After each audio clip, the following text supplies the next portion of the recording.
The year is 80 AD, and the air inside the Colosseum is thick with a copper tang of blood and the lingering dust of 50,000 sandals shuffling toward the exits. The roar of the crowd has finally faded into the Roman twilight, leaving behind a silence that is somehow heavier than the noise.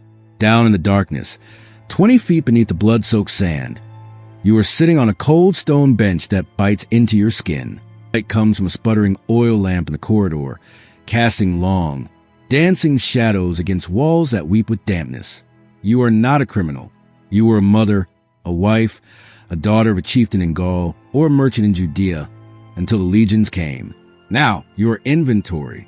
Above you, the city of Rome is celebrating the games, feasting on wine and bread, buzzing with the adrenaline of the spectacle. But down here, the spectacle isn't over. You hear them before you see them. Footsteps, heavy, deliberate, echoing off the travertine stone, the rhythmic clinking of armor.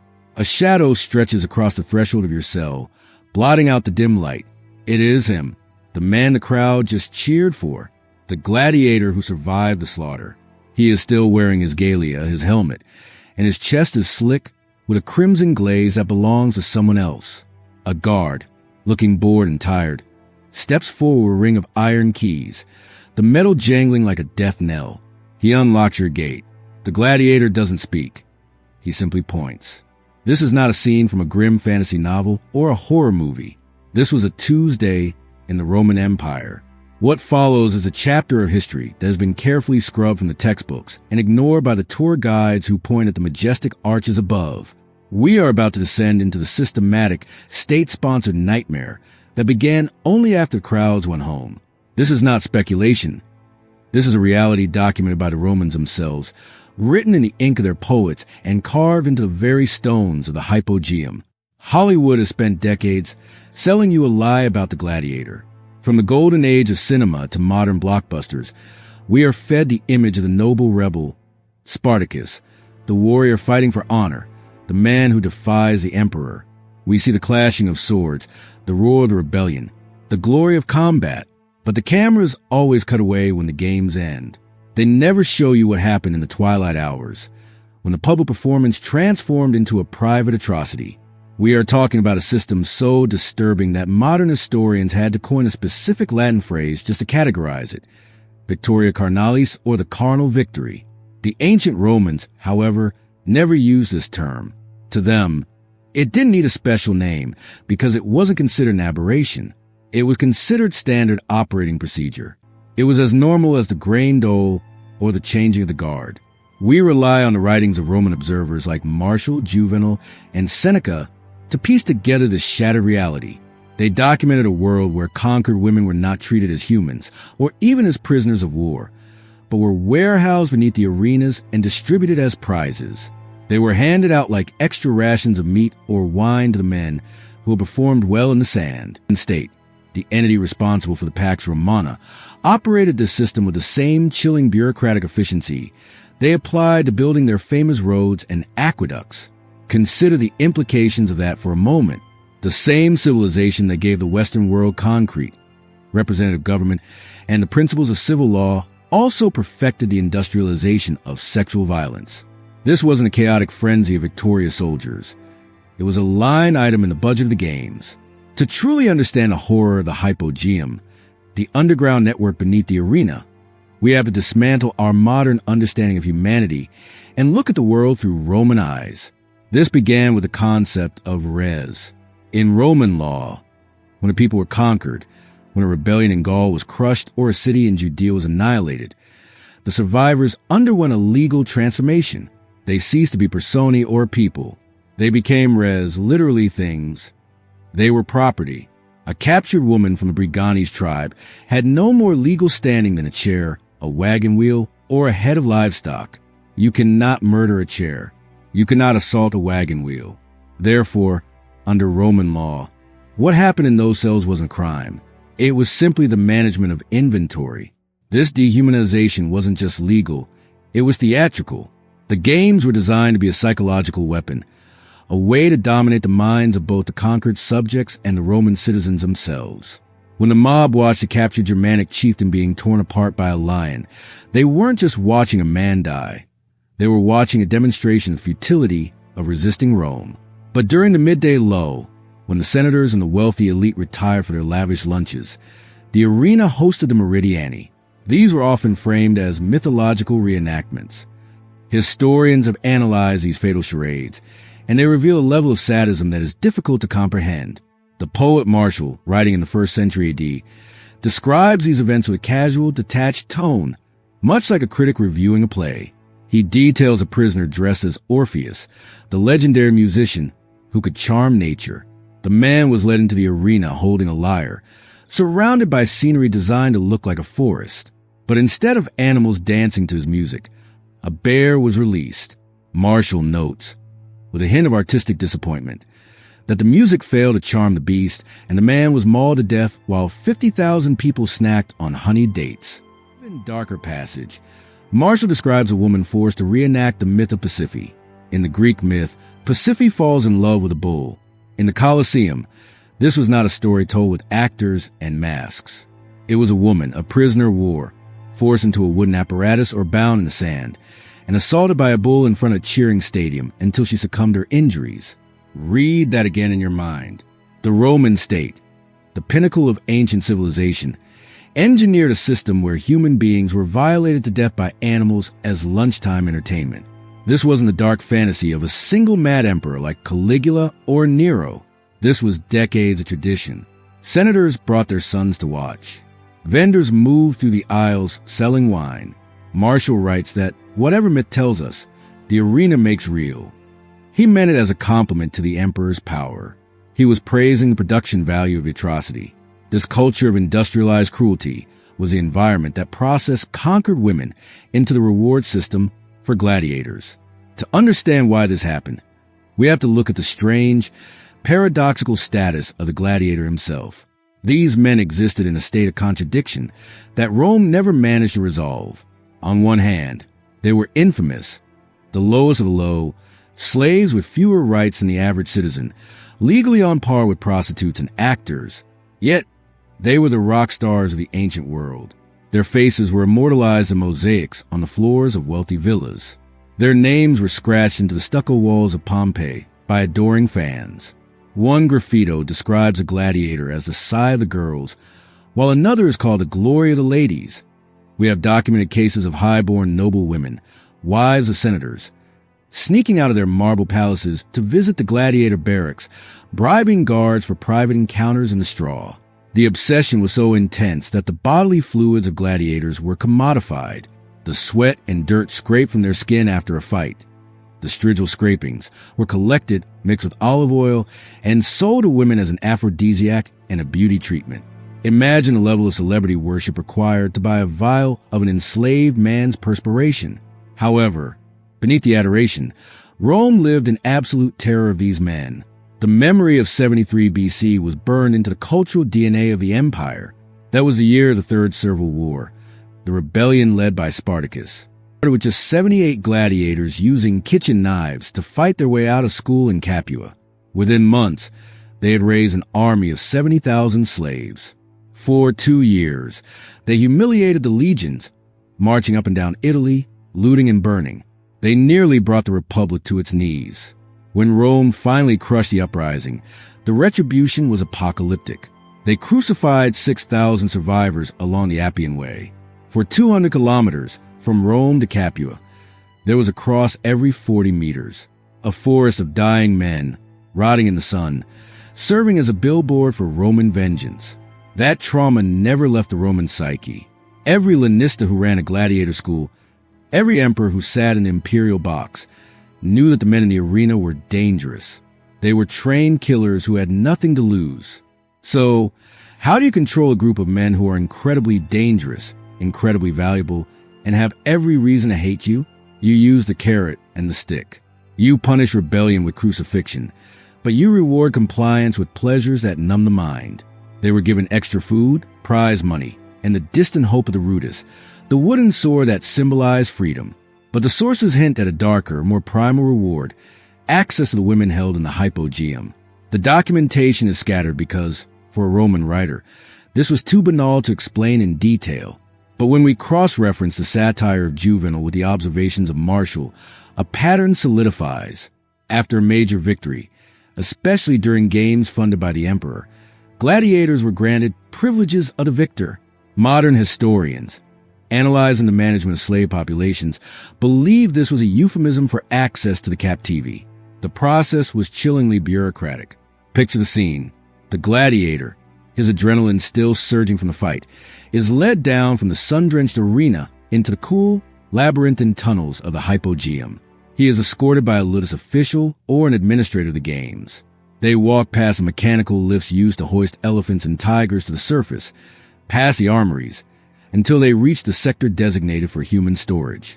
Archaeological evidence from amphitheaters across the empire, in Capua, in Pompeii, and beneath the Colosseum itself, reveals specific holding cells that differ from the others. These are small chambers, often no more than 10 to 15 square meters. They feature stone benches and, most damningly, iron rings anchored into walls. Some rings are at waist height, others are near the floor. These were not general holding pens. These were cells designed for restraint. Women inside were classified as captivi damnati, condemned captives. Their names were entered into ledgers by the commentariensis, the official record keeper. They were assigned numbers in categories: Germanica, Britannica, Parthica. The gladiator would be brought to this row of cells. Some accounts suggest a choice was offered. Others imply the women were simply assigned, like equipment checked out from a storehouse. A guard would turn the heavy iron key, and the door would open. The gladiator would enter, or the woman would be dragged out. The door would be locked again.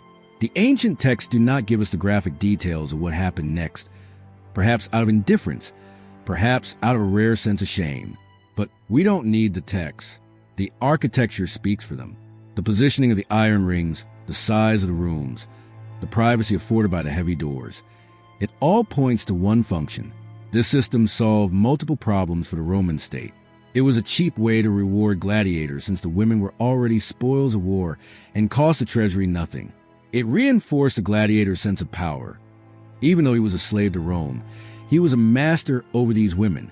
It allowed him to enact a microcosm of the empire. The strong take what they want from the weak. One Roman writer, whose specific name is lost to time but is quoted by later historians, phrased it brutally. The victor claims his prize in the same manner the empire claims its provinces, by right of conquest. When archaeologists first began excavating the hypogeum of the Colosseum in the 19th century, they were looking for engineering marvels. They found a complex system of pulleys and trapdoors. But as they cleared centuries of debris from the lower levels, they found these specialized chambers. They're located away from the animal cages, in a sector that would have been quieter, darker. The walls of some of these chambers bear the scars of history. Faint, frantic scratches where fingernails try to dig through solid travertine. In the amphitheater at Capua, the very city where Spartacus launched his revolt, the evidence is even more direct. Graffiti scratched into the walls of the holding cells. Some of it is in Latin, likely learned phonetically or written by someone who was once a Roman subject before falling from grace. One fragment, translated roughly, reads, "I was Emily of the Brigantes. I saw my children killed. Now I am nothing." Another, written in a script that resembles Celtic, is a plea. "To any god who listens, let me die before tomorrow." The voices that history tries to drown out. The chronicles of Rome are filled with the names of emperors and generals: Trajan, Hadrian, Caesar. They record the number of enemies killed and the weight of the gold looted. They do not record the names of the women cataloged as property. But the stones remember. The infrastructure tells us that this was designed for repetition. These were not improvised crimes of passion in a dark alley. These were acts committed in purpose-built government facilities, maintained by tax dollars and overseen by civil servants. We must try to reconstruct the nightmare from the perspective of the women trapped in this machinery. These were not random victims. They came from specific moments of historical trauma. When Rome crushed the revolt of Boudica in Britain in 60 AD, or when they leveled Jerusalem in 70 AD, the aftermath was methodical. Men of fighting age were executed or sent to mines to work until they dropped. Children were separated and shipped to the slave market to the east. Women of childbearing age were chained together and marched hundreds of miles to the capital. for a woman from the Brigantes or the Jewish nobility. The journey itself was a descent through hell. You would have watched your village burn. You would have heard the screams of your family. Then you were stripped, inspected like cattle, and locked in a stone box beneath the monument of the civilization that destroyed your world. The waiting must have been the worst part. Down in the hypogeum, sound travels. You would hear the roar of the crowd above as they cheered for the death of people you might have known. You would hear the trumpets signaling the end of a match. And you knew that eventually the footsteps would come for you. There was no hope of rescue. Rome did not negotiate prisoner exchanges with barbarians. Suicide was difficult, as you were watched and guarded to ensure the state did not lose its property. The historian Josephus, writing about the aftermath of the Jewish revolt, explicitly states that Roman commanders reserved the finest women for the triumphal processions and games to demonstrate to the survivors that they had lost the ability to protect their kin. It was psychological warfare. The message was clear. Resist Rome, and this is the fate of your daughters. Yet, even in this system of total control, there were moments where the mask slipped. Rome loved to pretend it was the beacon of civilization bringing order to chaos. But sometimes, the chaos seeped into the arena in ways that made the elite uncomfortable. This brings us to the phenomenon of female gladiators, or gladiatrices. On rare occasions, women fought in the arena. Some were slaves forced into it, but others were high-born women who sought the thrill. The scandalized conservative Roman Senate, the satirist Juvenal wrote with dripping contempt, "What sense of shame could be found in a woman who wears a helmet?" The point came in 200 AD. Emperor Septimius Severus attended games in Antioch. Women were fighting in the arena. The Greek spectators and crowd, who had a different cultural view of athletics, watched in shock. But the Roman soldiers and citizens in the stands began to jeer. They shouted crude, sexualized comments. They couldn't see the women as warriors. They could only see them as sexual objects out of place. Severus was mortified. He wasn't upset by the violence. He was an emperor who had ordered thousands to their deaths. He was upset because the dignity of the games was being turned into a farce.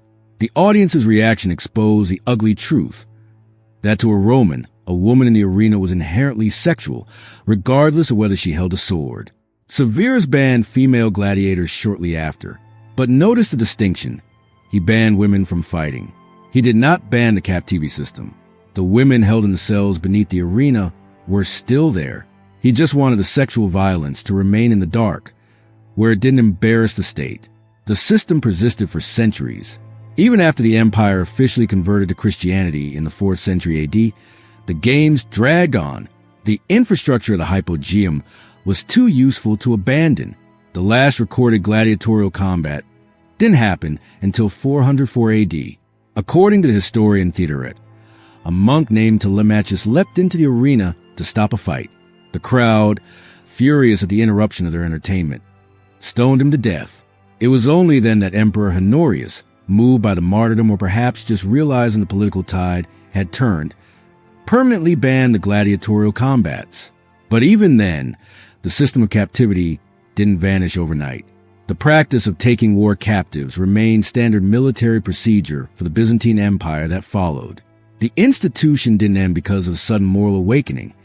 It ended because the Western Roman Empire collapsed. The legions stopped conquering new lands, so the supply of fresh captives dried up. The machinery of the hypogeum ground to a halt, not because it was evil, but because it ran out of fuel. Today, millions of tourists flock to the Colosseum. They take selfies against the backdrop of the crumbling stone. They listen to audio guides that talk about the engineering of the Valerium awning and the trapdoors. But very few venture into the deepest parts of the underground to look at the small, damp cells with the iron rings. The rings are still there. They haven't rusted away completely. The scratch marks are still visible if you know where to look. The ledgers that listed these women as inventory are gone, turned to dust, but the reality of what happened is preserved in the Vatican archives and in the fragmented texts of the era. We are not talking about a few bad apples. We are talking about policy. This was the dark heart of the empire. The Colosseum stands as a monument to what absolute power actually looks like. It wasn't just built with concrete and marble. It was sustained by the industrialized suffering of the nameless. Every stone in that arena witnessed things that would break the modern mind. The spectacle on the sand was only the half of the story Rome wanted you to see. The other half, the darker half, happened beneath your feet in the silence after the applause. Those voices, the ones erased in the history books, are still echoing in the walls, waiting for someone to listen. And that is a story they certainly don't teach in history class. If this investigation exposed a side of the ancient world you've never seen before, make sure to hit that subscribe button and turn on notifications. We're going to keep digging into the archives to uncover the history they tried to erase. Drop a comment below with your thoughts. Does this change how you view the Roman Empire? I'll see you in the next investigation.